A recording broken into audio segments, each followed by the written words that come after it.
really a new way to think about it. The new way to think about it is to not look at singular trends and try and linearly extrapolate them, but rather find the interesting convergence of trends.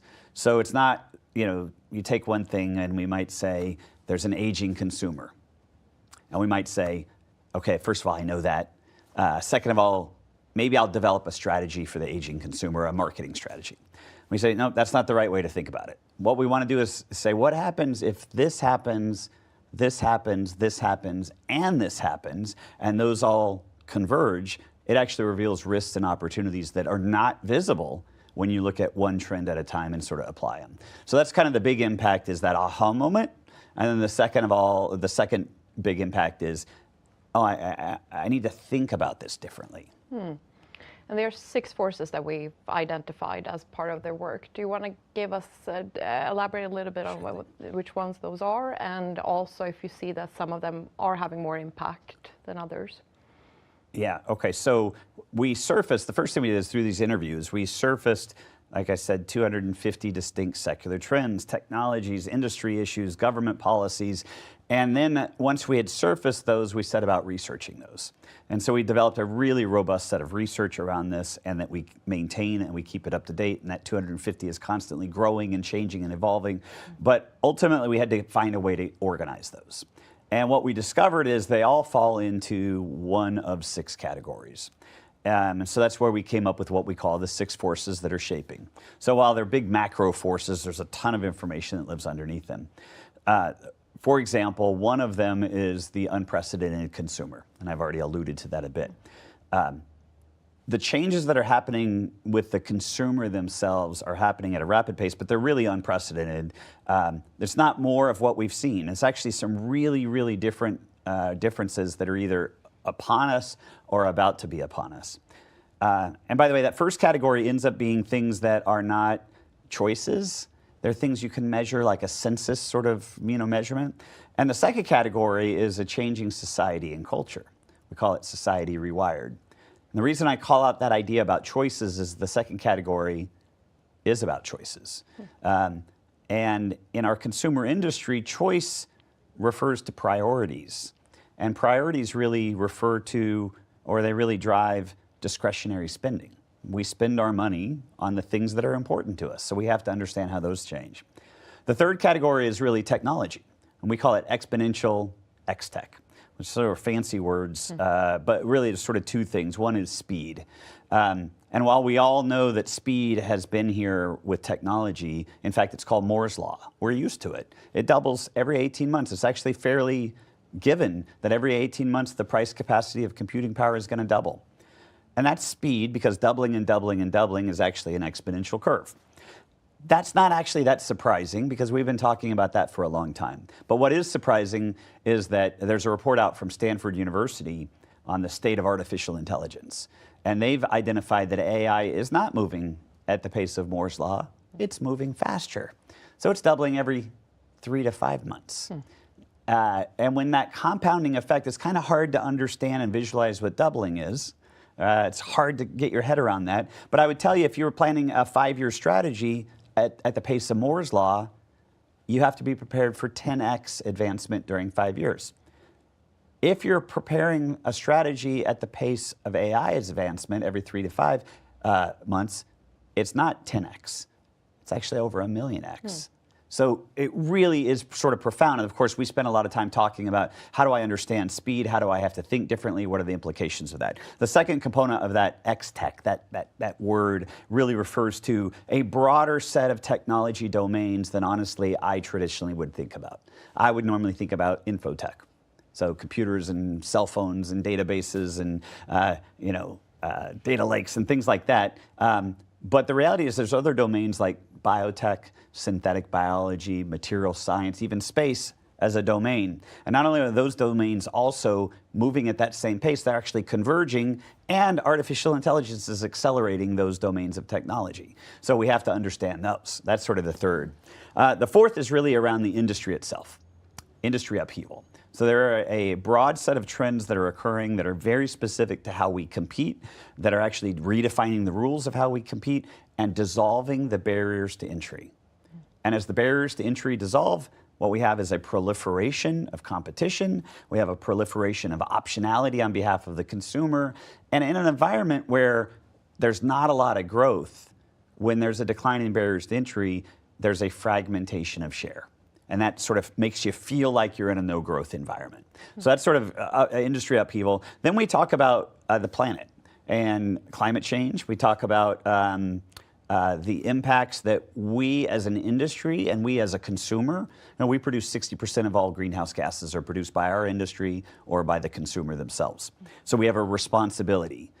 But interesting at the same time, and some of that can be sort of negative, dire trajectories for sure, but conversely, we're also in the midst of the electrification of our economy, which is really a pretty massive switch, a pretty massive investment in infrastructure.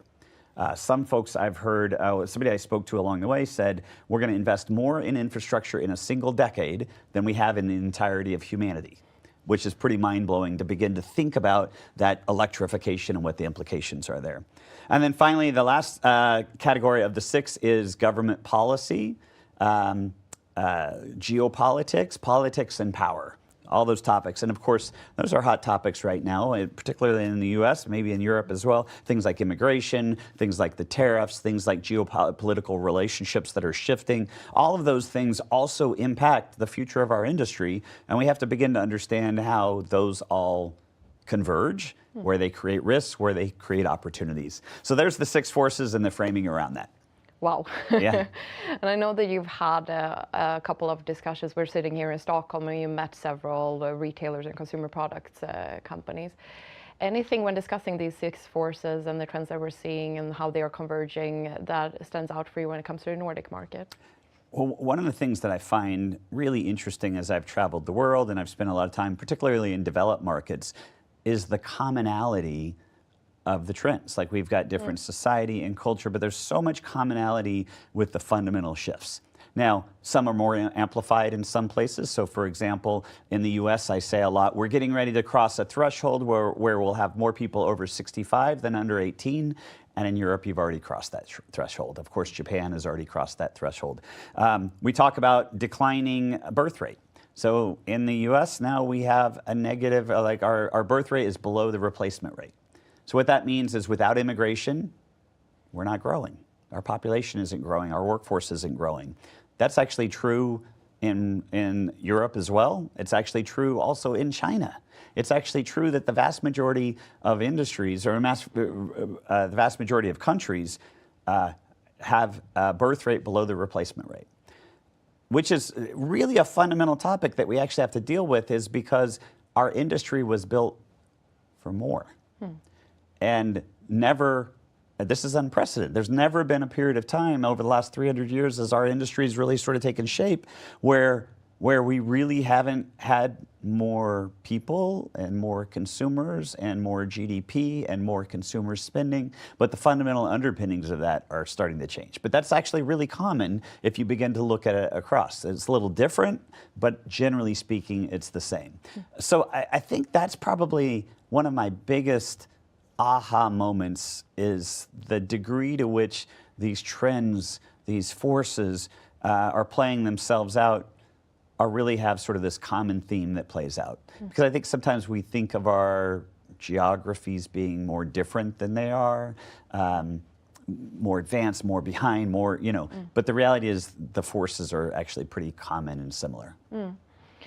Are there specific dynamics that you see like around the Nordic market in terms of everything kind of from the size of the market to the demographics to technology and how that's advancing here that stands out compared to the contrast of the US being a different type of market? Can we see that some of the trends that you've identified will be at an accelerated pace in the Nordics compared to? Of course, I'm not an expert in the Nordics, so I'm not going to pretend to be an expert in the Nordics. But as you begin to look at, like, there's difference in scale. So, some of the companies that, exist, and certainly there's mega companies that exist in Europe and in the Nordics. But when we start to talk about investment of technology, advancement, the speed of pace, the change, the impacts of artificial intelligence, there's a scale question that comes into the investment. How much can I invest? What's the return on investment that I can derive from my size of market? Can I invest at the same pace as others are investing? And that's actually a really interesting question to sort of crack open, because with the pace of change, there's not only a question of, can I invest that amount? There's also a question of, can I keep up? And that question of, can I keep up, is actually a big topic that I have with the CEOs that I get a chance to talk to, because it actually implies that we have to think differently about how we deploy capital. So while, yeah, it looks like there's a scale question here, there's actually a much bigger, how do I deploy capital question? Because what's happening is, as the technology advances, our traditional model where we invest capital and our IT team builds something and then we run it for a long time is actually really under threat. But it causes us to have to think differently. We have to move from building to orchestrating. And I think that's true here as well, is we have to begin to think about, how do I subscribe to capability instead of how do I build capability? And the deeper you get into the technology, the deeper you understand how good it is on the cutting edge. The more you understand about how fast it's actually moving, the more this reality becomes clear that says I have to think very differently about my traditional approach to even forming and shaping my business and my capabilities. So I think that becomes pronounced, particularly if you don't have the scale to invest at the same rate, whereas some of the companies that, that are in the United States or in other geos, certainly do have more scale. And it's interesting with keeping up, and just by identifying 250 trends and what it means to be able to keep up in terms of how those are developing. When you're having conversations with clients and from your experience, are you seeing some commonalities in blind spots? Do you believe that having? Yeah, it's interesting. Somebody asked me yesterday, they asked a great question that said, when you go talk to executives, they asked, where's their hubris? Which is actually an opposite question that you just asked. But as we spend time with the C-suite, it becomes very apparent, like I mentioned, that said, I thought I understood what was going on. I actually don't find the hubris in this, particularly with the CEO, the CEOs that I speak with. I'm discovering that they are hungry because they know, they sense what all is changing. They also recognize that maybe they don't fully understand it. We all live in a bubble to some extent. The executives themselves, they live in a bubble to some extent. And it's important for them to see or hear or understand information that maybe is outside of that. The other thing that we do is when we talk about artificial intelligence, and I've had this conversation so many times, that the feedback that we get is that we don't try and talk about it as a technology, we try and talk about it as through the lens of business. And the lens of business says we have to talk about economics. Because what AI really is, it's a unprecedented change in the economics of how we run business. And if you could think about it through that lens, and this is part of what I get from the conversations we have, is like, that's a fresh and new and different perspective. Because when the marginal cost of executing business plummets, it actually opens up all sorts of opportunities to not just become more efficient, but actually think differently, to unlock new opportunities that maybe weren't even possible before. So I guess that's my long way of answering this question around, like, when we have these conversations, what sort of reaction do we get out of that? Do you see any commonalities in what they then see that they would act upon after these conversations? And maybe also, like, what are your, not recommendations, because it obviously depends on what type of company it is and what the challenges are. But there you would say come across in terms of the insights and...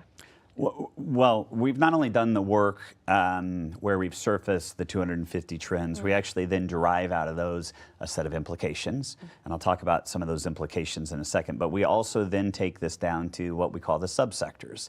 So I've taken this and I've worked with our restaurant practice. And in the US, we've got a big restaurant practice that works with many of the quick service and fast casual restaurants.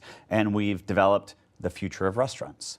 I've worked with with our leaders in our CPG practice, and we've developed the future of CPG. So we actually do have the derivatives, if you will, of the implications and how do I have to think about this in terms of competing going forward. Of course, that's a ton of content because we've done that across 10 different subsectors, and we, actively engaging that with clients. But we do discover there are a set of implications that are common across all of the subsectors. Once you do that work and you realize, oh, this same theme starts to show up. And I'll give you just a couple of those. One of those is what we call a shift from mass to micro. And this idea about shifting the mass to micro, it's really based on the fact that our industry was built for mass production, mass distribution, mass marketing. But when you look at the consumer that we were built for, there's this dramatic fragmentation.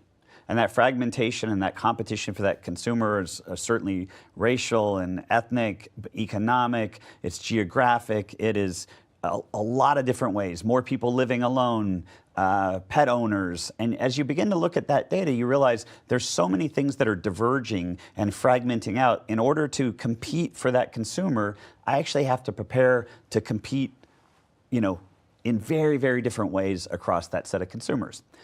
That's the shift from mass to micro. The problem, though, is our clients and most consumer companies were not built to do that. So it's one thing to think about marketing, but it's another thing to think about the rest of your operations. For example, in retail, what we discover is hyper-localized assortment is dramatically more powerful and it drives sales. But most retailers weren't built for every store to have a unique assortment. In fact, it's nearly impossible for the merchant to plan that level of granularity. Now, it just so happens, though, that as artificial intelligence is coming online, you can plan at that level of granularity. I just can't do it the old way. So that becomes more transformative in nature. But that's the shift that all companies are going through. And in CPG, you can see it that says, I used to have 4 big products, but now I actually have to run 30 products. My portfolio is dramatically more complex, and I have to get much more precision about what products are going to go where and how do I market and who do I market to. That's the shift from mass to micro. So that's sort of one. The second, and it's related, is a shift from being insights-led to becoming predictive. And so we've written a paper on this implication, this idea that says most organizations, they've collected data, they've got an insights organization where humans stare at data trying to find interesting stuff. But the real new big unlock is no, we're going to let computing power discover predictive signals. We're going to stop looking at data from yesterday trying to figure out what happened, and we're going to start trying to identify predictive signals that tell us what's about to happen. So that sort of gives us this big shift that's occurring there, and clearly that's related to the first one as well. Beyond that, we've got about 5 or 6 additional big macro implications, obviously too much for us to go in, but I thought I'd share a couple here that are derivatives, that sort of derive from the work that we've done. Thank you. And are there signals that have been amplified this last time they were done after 4 years compared to the first year of when the research was conducted? Yeah, for sure. As you look at, it's kind of interesting. I was in Dusseldorf earlier this week, and I shared a slide that had all the trends the first time we presented and now, and first of all, it's just really grown. Second of all, some of the things have really changed pretty significantly. Obviously, 4 years ago, government policy, we had a different administration in the United States, and there was pursuit of different policies. There's things that have changed there. 4 years ago, I was introducing artificial intelligence. I remember one of my own practice leaders said to me, "That's great, Kasey, but that's 10 years in the future." The reality is it was about 18 months in the future, and it just wasn't an understanding of that. So that whole topic really has changed, and I spend so much time dealing with misconceptions or conventional wisdom that was built up on earlier versions of the technology, things like hallucinations. I love the hallucinations topic. I'll talk about that just for a second, because the leading models, the hallucination rate is less than 1%. Do you know how error-prone humans are? They actually make mistakes between 15 and 40%. 15% of medical diagnoses are actually incorrect. And so you have to kind of get beyond the conventional wisdom and recognize, in fact, we just had a new AI model that came out, I think it was from Google this week, and it once again pushed the benchmarks much further. So you sort of have to understand how fast it's moving and stay on top of that, and that's different. We've also, from our own internal capability, when we first did this work 4 years ago, there were a team where we did a bunch of interviews, we surfaced the topic, and then I had 5 or 6 people. We set about doing research. And how did we do that? We sat at desktops and we Googled and we searched and we, and we started reading reports and we put this together. We don't do that anymore. We've now completely automated our own work using artificial intelligence. And so we're able to scour for the forces, like how are those changing, what are we missing, what's new?